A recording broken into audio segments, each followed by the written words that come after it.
Coming up next on Access Framingham TV is Framingham Fan to Fan, where we discuss all things sports in Framingham. Today we're talking high school hockey with the head coach Will Ortiz and two of his players. It's going to be hard hitting. Stay tuned.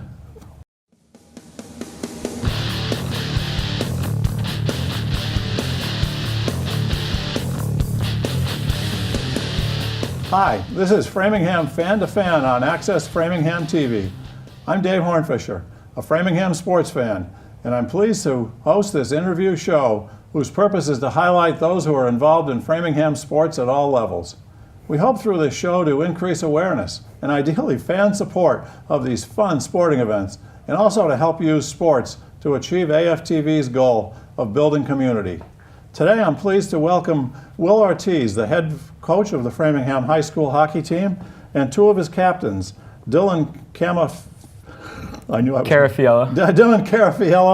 and goalie Alex Moore. Guys, welcome. Thank you. Thank you for having us. Appreciate it. Will, why don't you start out and talk a little bit about how one gets to be the high school coach of a Division I school like Framingham with a long tradition of wins? Absolutely. I think it all started with growing up in Framingham. I'm a product of my environment. I grew up in Framingham, played all 4 years here under Coach Paul Spear. After that, I graduated high school and had the opportunity to play hockey at Salisbury Prep out in Connecticut. Accepted a scholarship to UMass Amherst to play college hockey there. After that, I had an opportunity to play professional hockey in the ECHL for the Cincinnati Cyclones. After that, I decided to hang them up. I decided not to pursue the dream and chase the, goal of becoming a professional hockey player. With that being said, I reached out to my local network. I reached out to Paul Spear, reached out at the time the principal, Mike Welch. I knew that I wouldn't have gotten to where I did if it weren't for the coaches and the teachers that believed in me and saw the potential. So I wanted to give back to my local community, and that's when I made that transition into education. I came in to the high school as a teacher's aide. I'm currently now a math teacher, and I was the assistant coach with Paul Spear for 4 years. And now I'm in my second year as the head coach, as last year was my first year as the head coach. And it's just, I think getting into the job it's a desire and a want to really give back and being a part of it and knowing that it's a culture that we're trying to build here. And that's my goal, is stepping into some great shoes. Paul Spear was a great coach. And it's just making sure that I continue the tradition that Framingham High School hockey has in town. That's a great path to follow. I commend you for making such a local commitment. Thank you. And coming back after being aware. And guys, Dylan, why don't you talk a little bit about when you started playing? Were you pushing chairs at age 4 at Loring Arena? Or, So I grew up in Framingham. I've always lived here. My whole family lives relatively close to Framingham, and my cousins and my dad, they used to build a rink up in the backyard, and that's kind of how I started playing hockey. I would go over their house and skate in the backyard, and I started off pushing milk crates. Okay. And after a couple years of doing that, I think I was maybe 5, 6, we signed me up for the Framingham youth program, and ever since then I've just been playing through them, worked my way up the ranks, played a little bit of club hockey too. For a couple different teams, and then come the time that I was in high school, tried out for the team and just made it, and that's how it happened. That's great. So you're a senior. Have you been playing all 4 years? Yep, I've been playing all 4 years. I'm a senior. That's great. Do you have a freshman team, or We have nope. We have 2 teams. Okay. 2 teams this year. We have a varsity and a JV team. Yep. Okay. And Alex, being the goalie, have you been saving things all your life? Yeah, but I haven't always been a goalie like Dylan. Okay. I've grown up here, lived here all my life, and I started out doing just skating lessons at Babson College.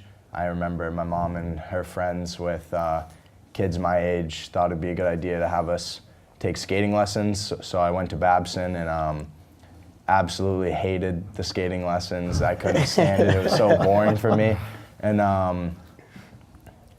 the Babson hockey team would come on afterwards, after we got off the ice, and I was just glued to the glass just watching them play. And so I was probably 4 then, and then that next year I signed up to play at Loring, play beginners and push chairs, and then I think I became a full-time goalie when I was probably maybe 11 or 12, and then played Framingham, played some select like club teams, and then just like Dylan, 4 years on varsity, and yeah, so here we are now.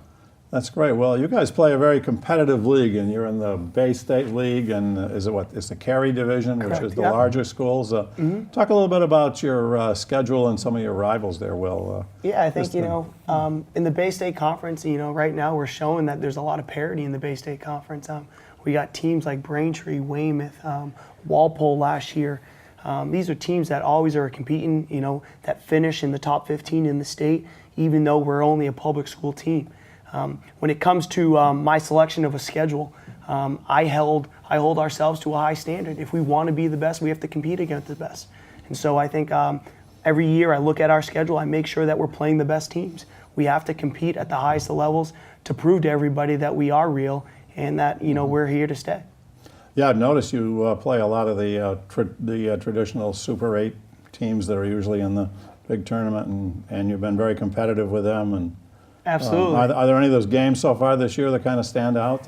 Yeah, I think, as for when Paul Spear took over about 15 years ago, he started the tradition of, we need to make sure that we play the Catholic schools.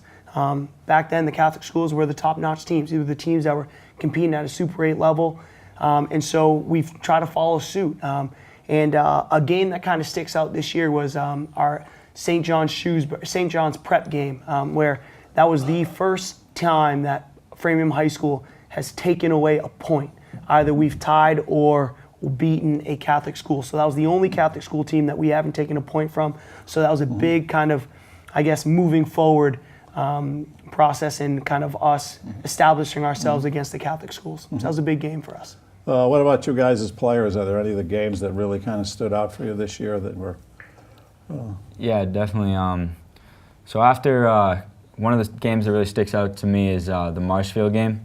So after Christmas, we have a little 2-game tournament in Framingham at Loring, and the first game we play Marshfield, and unlike the rest of the games throughout the season, like if you tie at the end of the third, you go into overtime, and then after overtime you play or you do a shootout. And I just remember this game so vividly because I remember we were tied. We played through overtime, still tied. We went into a shootout, and I got called to go shoot, and I just remember going down. I knew exactly what I was going to do.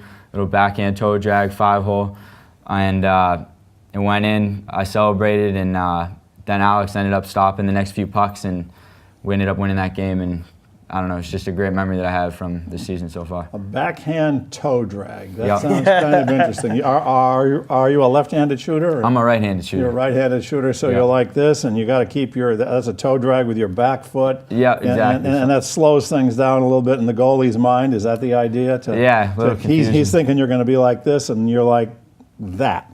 Sort of. Is that? Am I understanding this as a non-hockey player? Definitely. Okay. Now as the goalie, shootouts have got to be. I mean, the wings get to have to do one shot in a shootout. You have to do them all. Right? Yeah. Do you remember that same game? The same. Oh way he yeah, does? definitely. Yeah. We practice shootouts a lot. At the end of practice, sometimes before games, just to like get everyone competing. And I like to think I do pretty well in the shootouts. And I know every time Dylan comes down in a shootout attempt for me, he always goes for that backhand toe drag, so I see it coming every time. Yeah, but you know him, right? Yeah, I know. You but, don't know the kid from Natick. Yeah, I know. But I'm saying. I hear you. So I was. When Coach comes down on you in practice. Yeah, Coach always gets Oh, me. does he still get out there? Oh, yeah. Oh, really? Yeah, but we were in the Marshfield game. I remember standing in the net, and they called up Dylan, and I was like, Dylan, please do the backhand toe drag. Like, I know you got it in you. Because, I'm sure it's pretty easy to mess up if you're trying to do something fancy. And I was like, Dylan, please do it. And then he did it, went 5-hole, and everyone went crazy. So, then I stopped the 3 that I needed to. So that one goal did it for us. So one-on-one, when there's a breakaway, even in a game, not just in a shootout, and you look up and you see this big, a red jersey from Natick or something coming flying down the ice with the puck. talk me through. Just take that. Close your eyes and think about what you're going through in that moment. This guy's big. Yep. He's strong. He's short and he's fast. Take either way. Yeah. So you start out and you gotta get your angle so you gap out so he's got less to shoot at in case he wants to take a quick shot, and then start backing up so you have foot speed backwards, and then if they make a move you go with them, and if they shoot you're still out a little bit so you can hopefully save it. But I don't know, I try to focus. Obviously, like, shootouts and breakaways can be pretty stressful. I know my mom can't watch them from the stands. She always tells me, I'll be like, did you see that save on the breakaway? She'll be like, nope, I wasn't looking. That's exciting. So yeah, something I've learned is to not focus on like the outcome of whatever it is. So in a breakaway situation, I'm not thinking, oh, like, what's going to happen if I let this in? Like, let's see, we're up 2-0 right now. So if I let this in, it's 2-1, and you know we'll still be okay. Like, you just focus on stopping. Got to be in the moment. Yeah. So do your job. That definitely helps a lot. Is just thinking about stopping the puck. Right. So yeah, I try to do that, and yeah. What are some of the issues for a winger? I mean, you grab the puck behind the net, and do you get to go the full length of the ice, or is that the defenseman's job, and then to get the puck up to you? Or? Well, with hockey, like, it's all read and react. You gotta, because you don't know what the other team's gonna do, how they're gonna set up, how they're gonna forecheck. So you gotta read and react. And a big key part of the game is communication. When everybody's out there and they're talking together, it's like having a sixth person on the ice, and it just makes things so much easier because you never know what the other team's going to do. Yeah, just talking with you guys before and with the coach, I get a sense that your team is a real community between you. Well, why don't you talk a little bit about how a coach goes about building that and what your goals are with that? And, I think that's really important in high school, right? Absolutely. I think as a coach, it's trying to give these kids and provide these kids an environment that it's trustworthy, but it's also an environment that's going to give these kids a lot more than just the hockey skills or develop them as athletes. I think what we're trying to do is really give these kids an opportunity to really develop and mature and become young men, and that's through the accountability factor. That's through doing what is right and understanding that there are repercussions for actions, understanding that this is bigger than themselves. There's a whole community out here that goes out to Lauren Arena and supports these guys every day. There's 5, 6, 7, 8-year-olds that are going to the game on a weekly basis to cheer these guys on. They look at these guys as idols. They need to make sure that they're doing the right thing on and off the ice. I think as a coach, I'm always trying to make sure that we're involved in the community. I know we help out every Thanksgiving with peeling potatoes.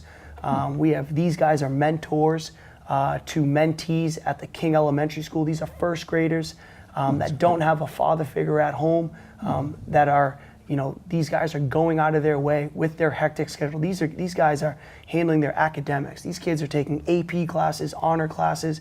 They're in the hockey rink 6 out of the 7 days a week. But on top of that, they have a social life, and they're making sure that they're a part of the community. With that being said, that shows that these guys are committed not only to their teammates, themselves, but also the community. And I think that's, as a coach, that's what you're proud about.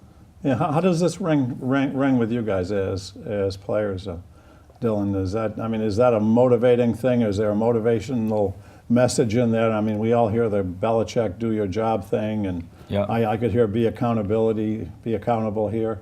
Yeah, definitely. It shows you, like, coming from Coach, he came back to the community, he does so much for the community. It shows you, like I don't know, it's just good to give back to the community, because growing up here, I remember going to the rink when I was a kid and looking at the team out on the ice, like them skating around, those guys were like superheroes to me. And whether I'm going to the football fields or if I'm just going around town, like looking up to the older kids, I don't know, it just shows you that it's important to give back to the community. Mm-hmm.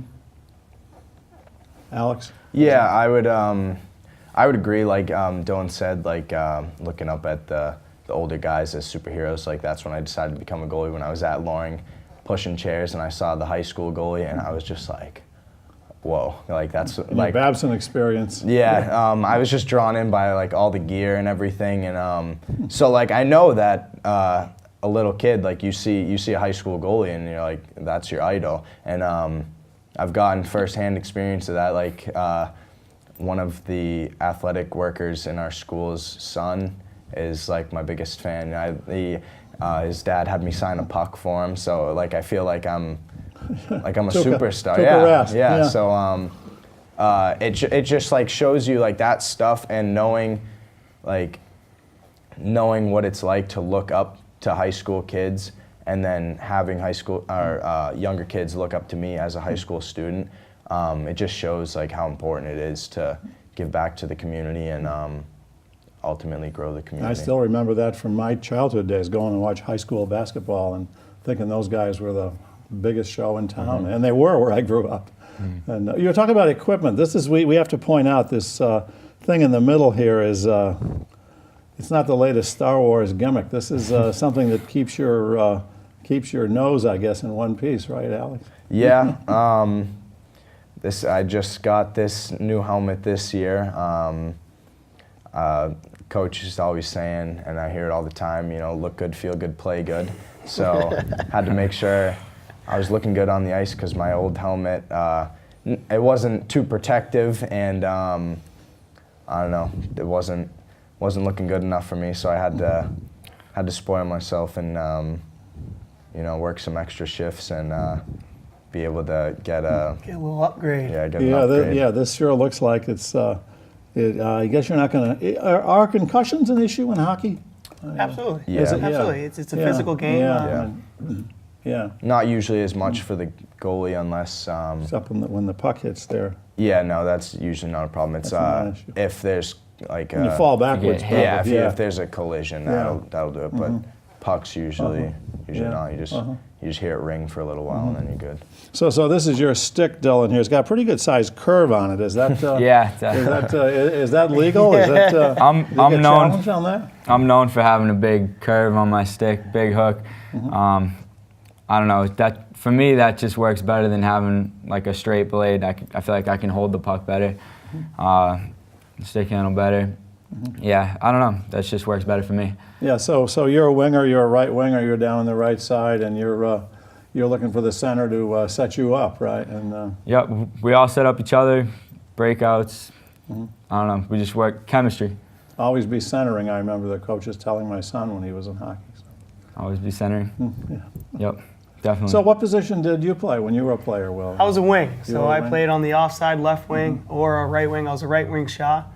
I was a kid that loved to score goals and they could shoot the puck. You mentioned you played for a Montreal hockey team, a Montreal farm team? Correct, yeah. At the time, the Cincinnati Cyclones and the ECHL were the farm team of the Montreal Canadiens. Did you get to play any games in Montreal? Or? No, not in Montreal, no. It's quite an experience there with Hockey Night in Canada, right? Absolutely. Well, you grew up playing against Canadians then, right? So. Yeah, there's Canadians on my college team. I was lucky enough, there's one of the biggest tournaments up in Pee-wee. Up in Canada, it's Quebec. It's the biggest Pee-wee tournament, usually when you're 12, 13 years old.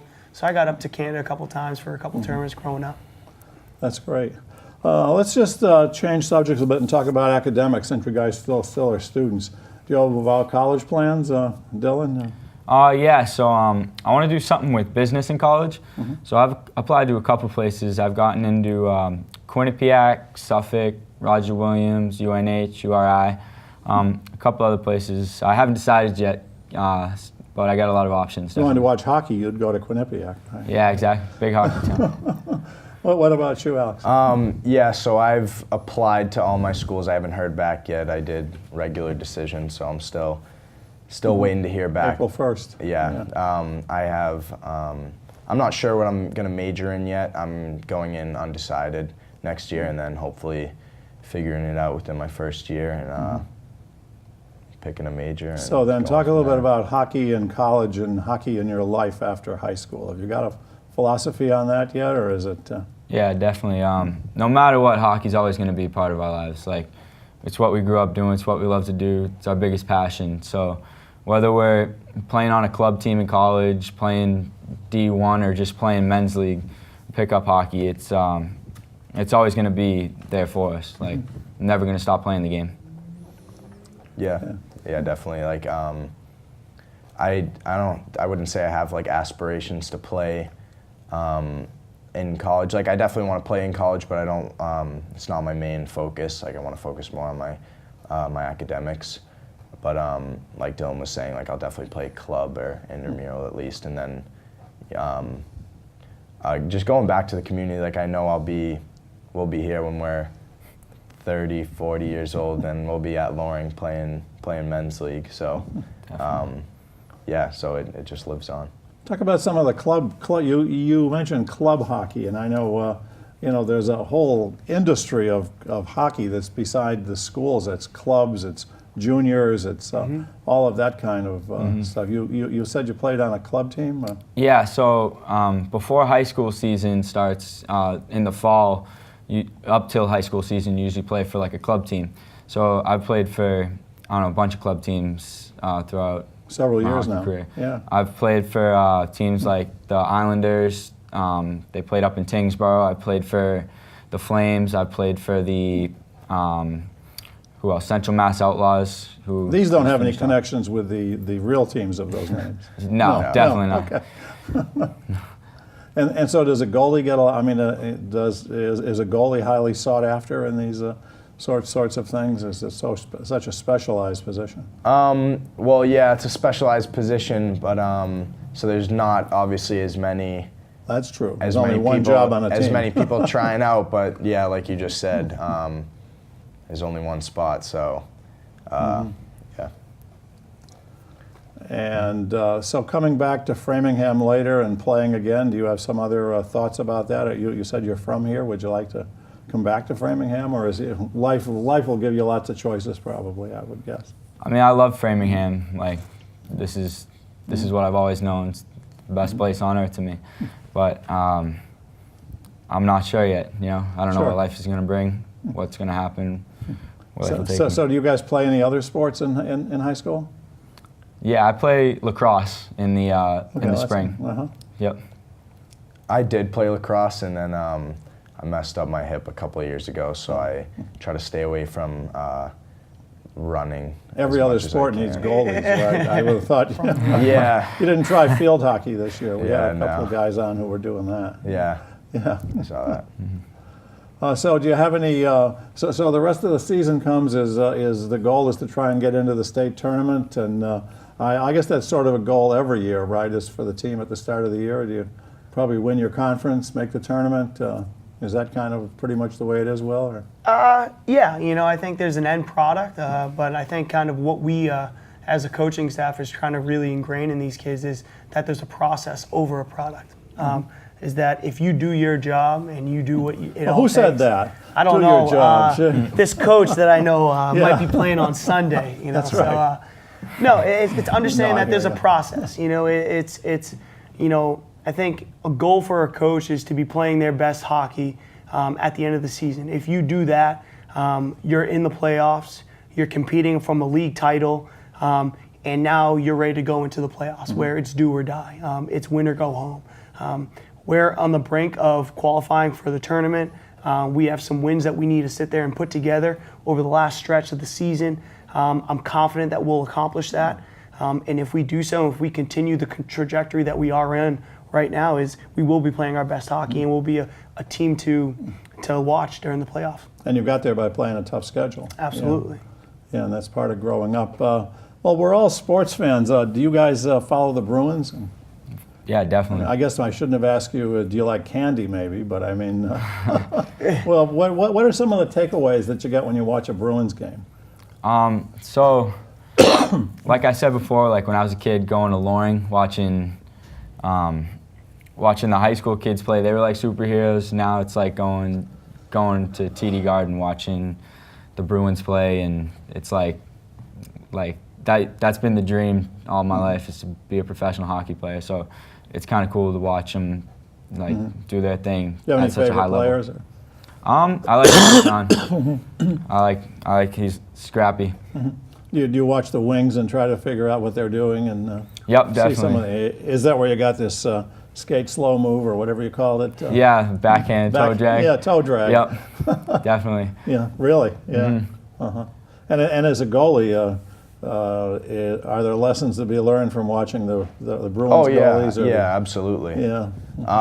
I like to focus watching in any NHL game, not just the Bruins.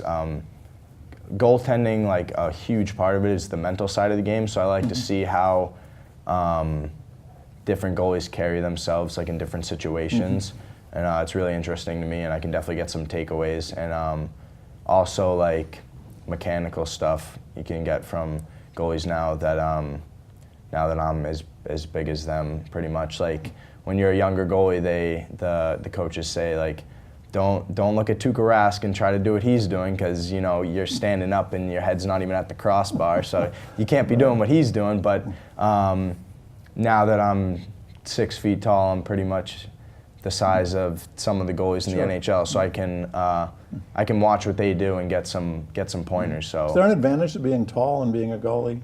oh yeah, for sure. Really? Yeah. Just because of reach, or I mean, you just cover more net. Like Okay. one of our goalies who we have practice with us moves pretty well on his feet, but he's a lot smaller than most of our other goalies. So there's more room. Yeah, there's more net to shoot at, and yeah, the big goalies like Ben Bishop in the NHL. I don't know where he's at right now. Maybe he was on Tampa Bay, but 6'7" goalie. Really? Not necessarily the most technically sound goalie, but he's just massive. So, yeah, I'm glad I'm 6 feet tall and not. So being a winger, is it speed or puck finesse or combination? It's a combination of both. Like playing wing, when the D wraps the puck around the boards, you gotta have good hands. You gotta be able to pick the puck up and to be able to pass it, chip it off the boards, and speed's definitely a big factor too. That helps to contribute to generating offense and making good plays, beating other kids to races and stuff. Beating races, yeah. Anything else I should have asked you as we wind this down here today? Will, I think you guys have covered this pretty well, but Yeah, no, I want to say thank you. Appreciate it, Dave. This is a heck of an honor to be out here and really kind of, really market our team. And, I appreciate everybody that's coming out there and is going to our games, is supporting the coaching staff and these players, more importantly. So thank you for the opportunity. well, your team has a great tradition. Framingham High has a great tradition, and I'd be amiss if I didn't recognize the contributions of Dave Hutchinson, the former broadcaster at the game, doing the play-by-play and the play-by-play on TV. And Dave's been very active in the station here as well. So it's a little shout out to Dave here, who watches this show, I know. So anyway, thank you so much, guys, for coming on. It's been Yeah, great. thank you. As we said before Thank you for having us. before the show began, it was going to Thank be you. fast-paced. And all you folks out there in TV land, come back again next week to watch Framingham Fan to Fan. It's fun.